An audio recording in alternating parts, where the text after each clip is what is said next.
अर्पित भाग करके अपने घर पहुंच गया। कैसे उन लोग दुर्घटना में उनकी मौत हुई, किस तरह मारे गए, ये तो पता नहीं चल सका। सीसीटीवी फुटेज के अनुसार वो इस गाड़ी से मौत हो रही है, कौन गाड़ी आ रही, गाड़ी भी नहीं दिख रही, हमने तो देखा सब कुछ। लेकिन अब वहाँ करणी सेना नामक एक क्षत्रियों का समूह संगठन वो राजनीति करने पहुंच गया। हम इनको रहने नहीं देंगे। आप कहाँ भगा देंगे? आप मुगलों को भगा नहीं पाए, अंग्रेजों के खिलाफ आपने घुटने टेक दिए, आप ब्राह्मणों को इस देश से निकाल देंगे? क्या बात करते हैं? इसलिए हमें सबसे कठिन जाति अपमाना, यद्यपि जग दारुण दुख नाना, सबसे बड़ा दुख, अनेक अनेक प्रकार के दुख हैं, लेकिन जाति का अपमान बर्दाश्त नहीं होता है। हम भले ही बहुत कट्टर हिंदूवादी हैं, लेकिन हम पहले ब्राह्मण भी हैं, उस कुल में जन्मे हैं। जब उस परिवार को अपमानित किया जाएगा, पीड़ित किया जाएगा, लगभग 10,000 ब्राह्मणों को उत्तर प्रदेश में चिन्हित करके मारा गया, हम लोग नहीं बोले, क्या परिस्थितियाँ रही होंगी?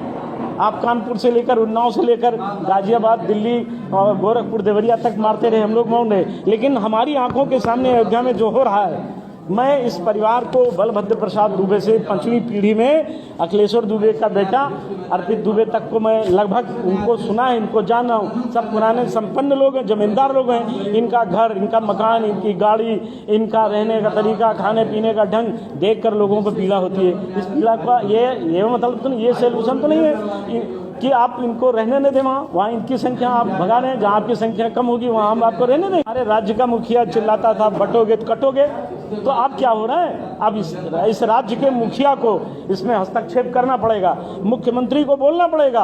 और ये जो करनी भरनी सेना, अगर इनको लड़ना है तो जाए, मुगलों ने इनकी बहन बेटियों से जबरन निकाह किया, विवाह किया, दुराचार किया, उनके खिलाफ क्यों नहीं लड़ते हैं? राजस्थान से जहाँ से करनी सेना पैदा हुई, वहीं के राजा मान सिंह ने अपनी बहन जोधाबाई को मुगलों को सौंपा। लड़े ना उनसे, हमसे लड़ने से क्या मिलेगा? हम तो उनके साथ हैं, हम तो उनको हर राज्य का मुख्यमंत्री बनाते हैं, हर जगह विधायक बनाते हैं, सांसद बनाते हैं। क्या यही चाहते हैं कि हम उनको वैसे ही पैदल करें जैसे अयोध्या के सांसद को पैदल किया गया?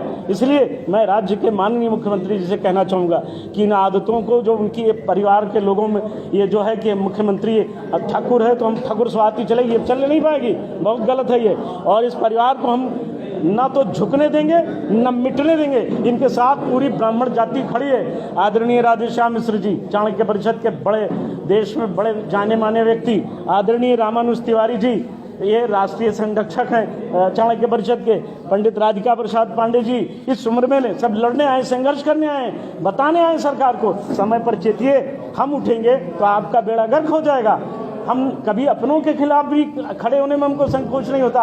हम वो वंशधर है कि हमने रावण को भी उसका पुतला जलाया।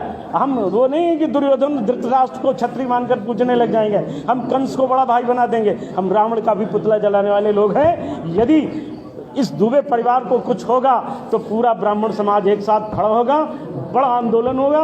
अभी तो मैं जनपद के वरिष्ठ अधिकारियों से, पुलिस अधिकारियों से, प्रशासनिक अधिकारियों से निवेदन हम करने आए कि इस दुर्घटना को हत्या का जो रूप दिया जा रहा है गलत है। ऐसी अगर ये घटना है तो फिर प्रयागराज में बहुत बड़ी घटना हुई, 15,000 10,000 लोग मार डाले गए। मुख्यमंत्री के खिलाफ मुकदमा दर्ज होना चाहिए, चीफ सेक्रेटरी के खिलाफ मुकदमा दर्ज होना चाहिए, तमाम दुर्घटनाएं हो रही, फिर तो सबके खिलाफ मुकदमा होना चाहिए। तो ये केवल दुर्घटना है, और दुर्घटना एक संयोग है। संयोग भी इसलिए है कि संयोग उन्हीं लोगों ने बनाया जो मारे गए इस दुर्घटना में।